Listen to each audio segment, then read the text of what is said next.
Kini kita akan masuki poin berikutnya setelah usai walimah. Setelah selesai walimah apa yang terjadi? Nah, maka kita tinggal berbicara tentang apa yang harus dilakukan oleh suami baru ini terhadap istri barunya. Berkata muallif hafizahullah taala, fa in dakhala biha fa yustahabu lahu umur. Maka ketika si pengantin pria masuk menemui pengantin wanita, maka ada beberapa hal yang harus diperhatikan. Pertama adalah ayyulatifaha ka ayyuqaddima laha syai'an min asy-syarab wa nahwi. Hendaklah si pengantin laki-laki itu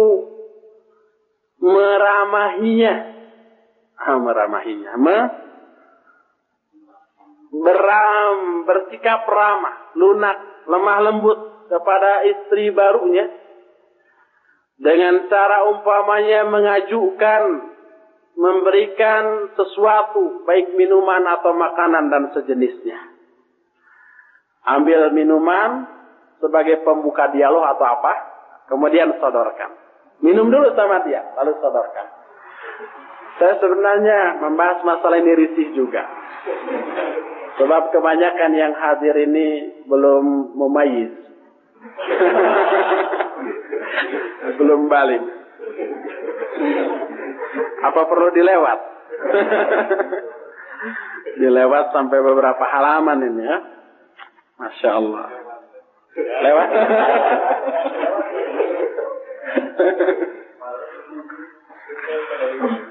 Baik. Tapi nanti tolong di tengah jalan jangan ketawa ya.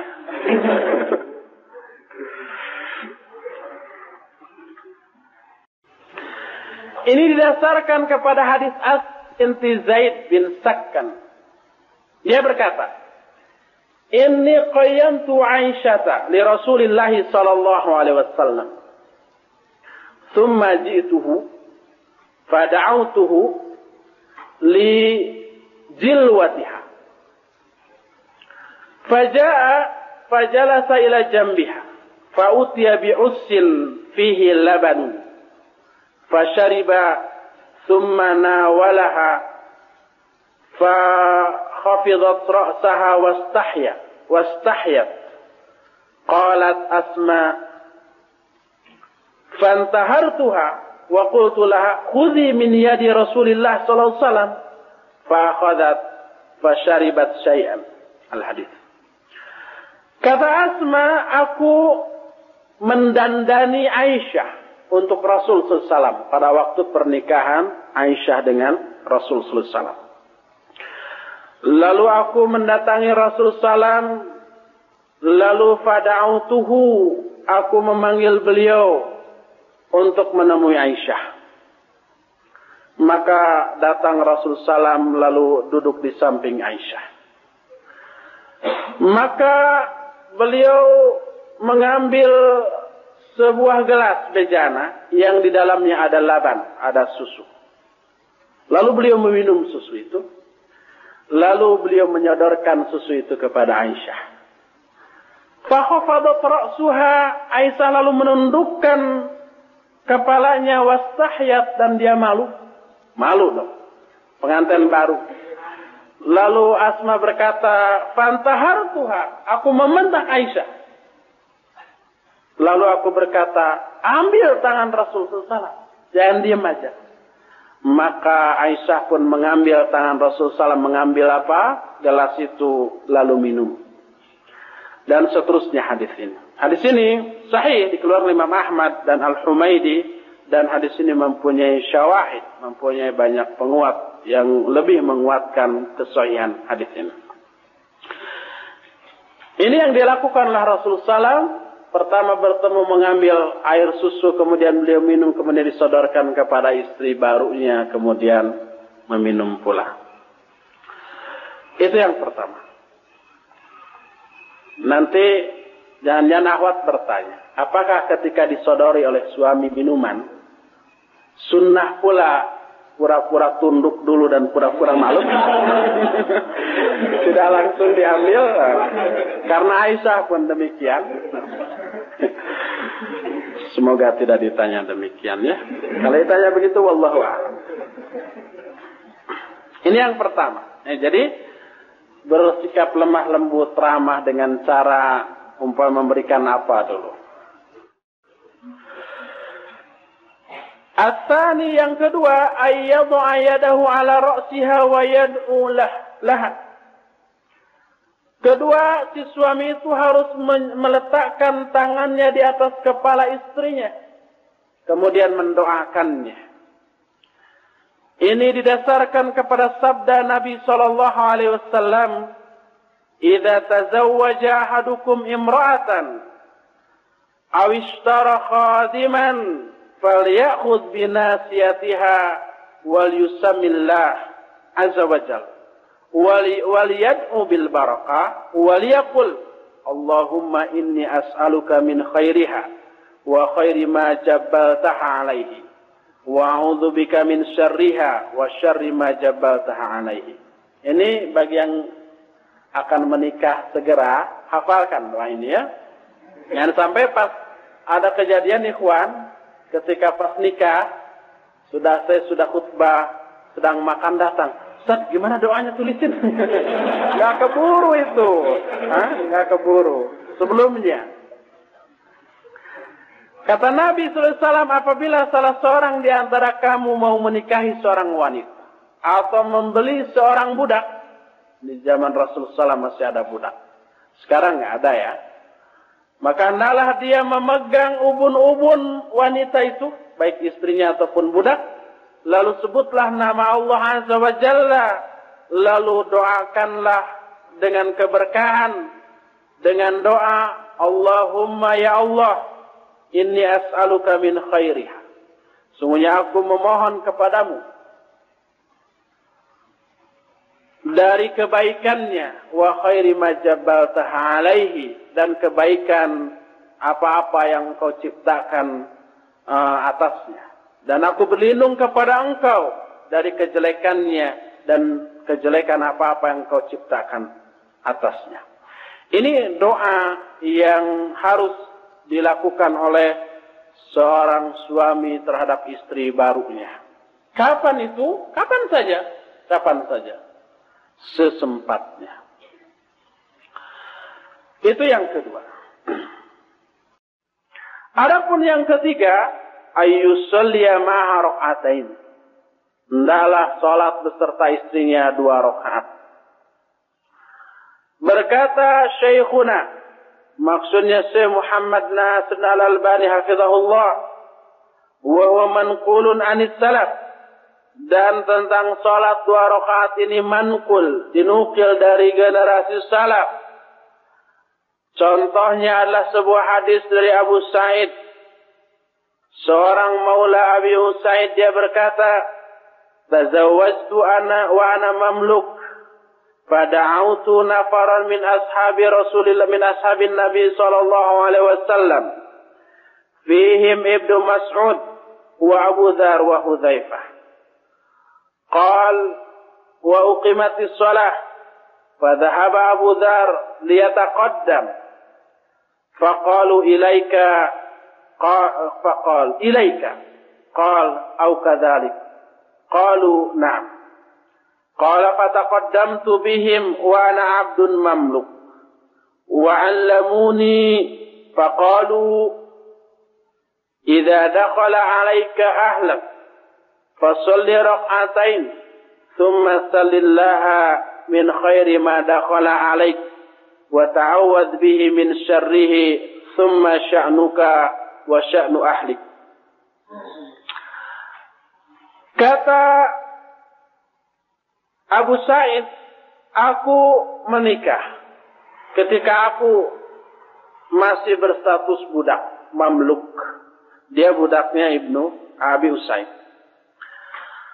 Aku mengundang beberapa orang sahabat Nabi SAW, di antaranya Ibnu Mas'ud, Abu Dzar dan Hudzaifah. Lalu kata dia, wa uqimatis shalah. Lalu dikomatkan salat. Maka pergilah Abu Dzar untuk maju. Faqala ilaika. Qal, au kadzalik? Qala na'am. Jadi Abu Dzar maju untuk maju kepadamu, kepada siapa yang nikah ini? Abu Sa'id. Benarkah demikian? Ya. Maka aku pun maju. Fataqaddamtu bihim wa ana abdun mamluk. Wa 'allamuni, mereka kemudian mengajari aku. Kata mereka, apabila masuk istrimu kepadamu, maka salatlah 2 rakaat. Lalu mintalah kepada Allah dari kebaikannya, min khairi ma dakhala 'alaika, dari kebaikan yang masuk kepadamu, dan berlindunglah dari kejelekannya. Lalu sya'nuka wa sya'nu ahlik, lalu minta pula lah untuk kebaikanmu dan kebaikan istrimu. Hadis ini kata Syekh Al-Albani hafizahullah dikeluarkan oleh Imam Ibnu Abi Syaibah dalam kitab Al-Musannaf. Sadarnya itu sahih sampai kepada Abu Sa'id, dan dia ini mastur lam ajid man dzakarahu siwa annal hafidh aradahu fil isabah. Ini dijelaskan pula oleh Al-Hafidh Ibnu Hajar Al-Asqalani dalam kitab Al-Isabah fi Tamyiz Sahabah. Ini langkah berikutnya yang harus dilakukan oleh pengantin, yaitu salat 2 rakaat bersama-sama. Posisinya si wanita di belakang, ya. Tidak berdampingan, walaupun sudah jadi suami istri, nggak boleh tetap.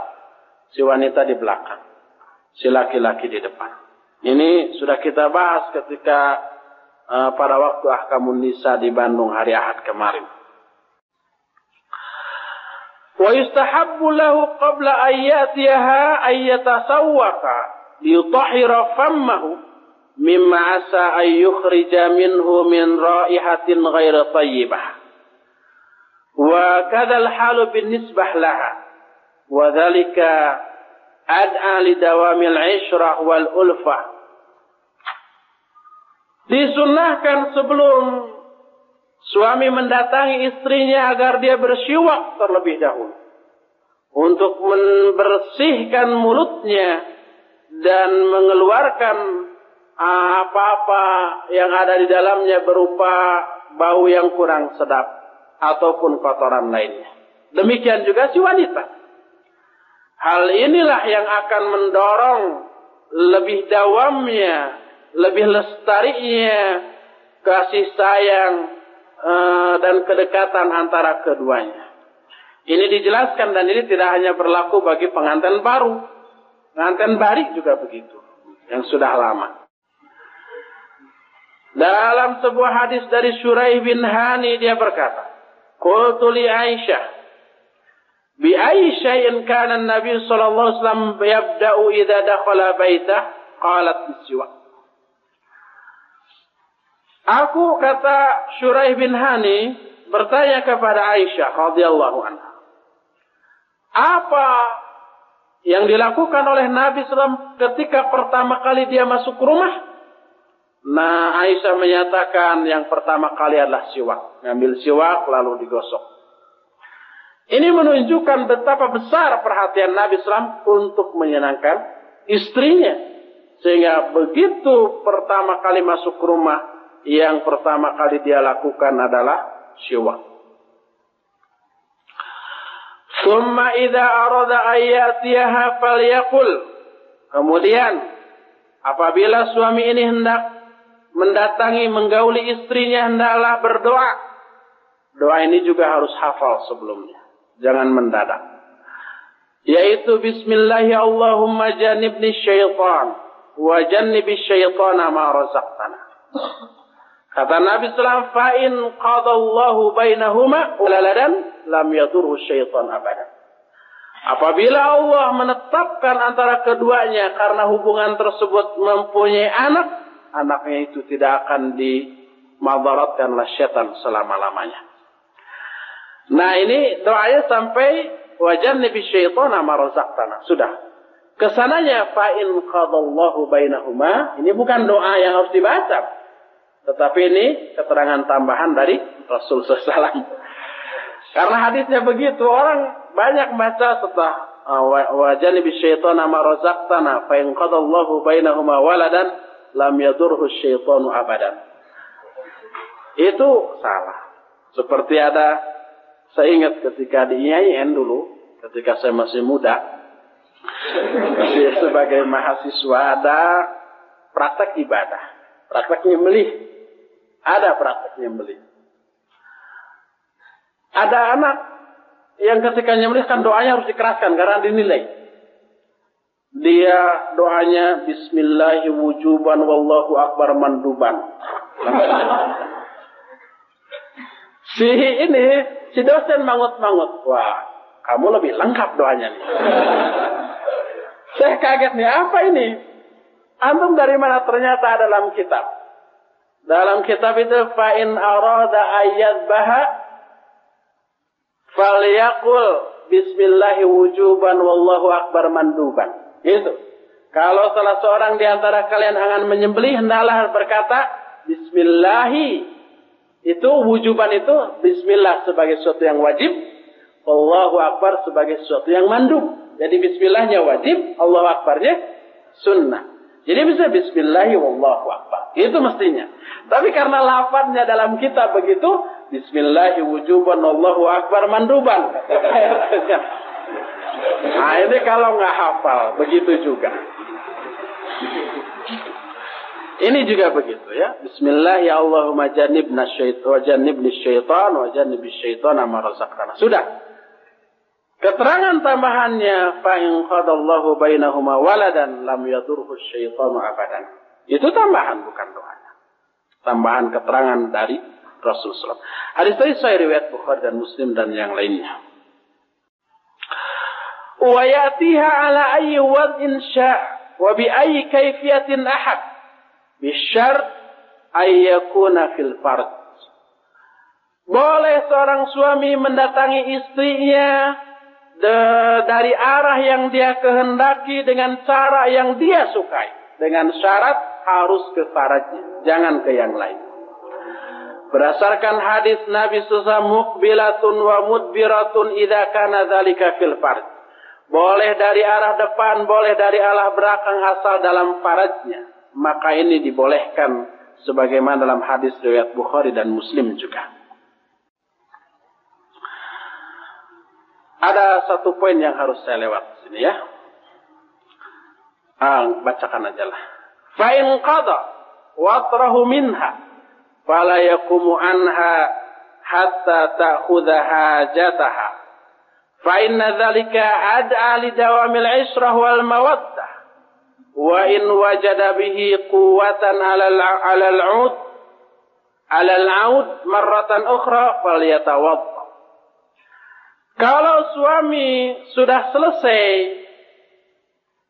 menggauli istrinya, sudah selesai duluan, janganlah dia langsung berdiri sebelum si istrinya pun selesai.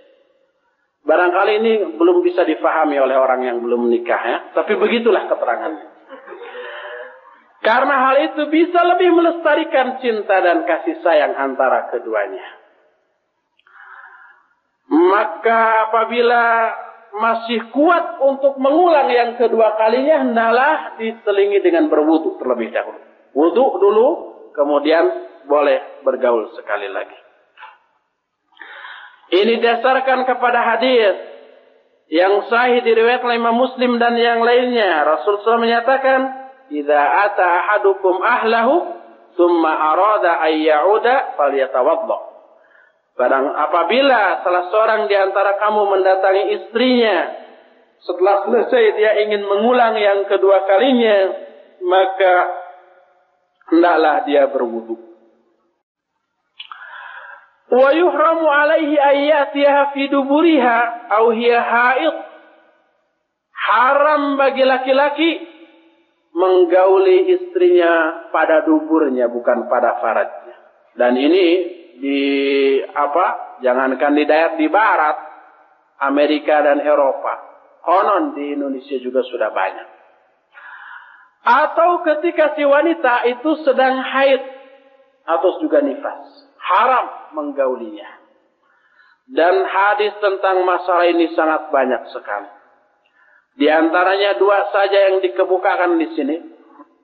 Man ata haidan aw imra'atan fi duburiha faqad kafara bima unzila ala Muhammadin sallallahu alaihi wasallam.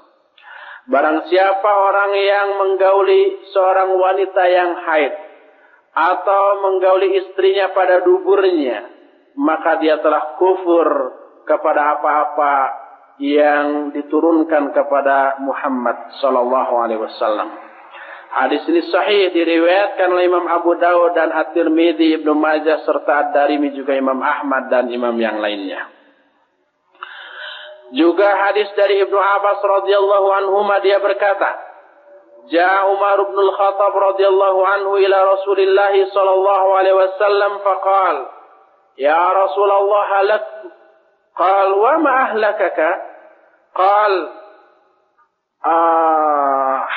huwilat rihli hadhihi al-lailah. Qal falam yarud alaihi Rasul sallallahu alaihi wasallam hatta nazalat nisa'ukum harathul lakum fa'tu harathakum anna syi'tum. Faqal aqbil wa adbir wattaqid dubur. Umar bin Khattab radhiyallahu anhu datang kepada Rasulullah SAW lalu mengatakan, wahai Rasulullah, aku telah celaka. Binasa aku. Kata Rasulullah SAW, apa yang membuat kamu celaka? Dia katakan, huwilat rihli hadhil layla. Telah miring, telah berubah atau berpindah rihli, pelana tungganganku pada malam ini. Ini kiasan. Artinya, dia telah menggauli istrinya secara tidak seperti biasanya, tapi dari belakang, tapi pada farajnya. Maka Rasul sallallahu alaihi wasallam tidak menjawab sesuatu pun sampai turun ayat yang menyatakan nisa'ukum harathul lakum fa'tu harathakum anna syi'tum. Istri-istrimu itu adalah ladang bagi kamu. Datangilah ladang-ladang kamu sekehendakmu.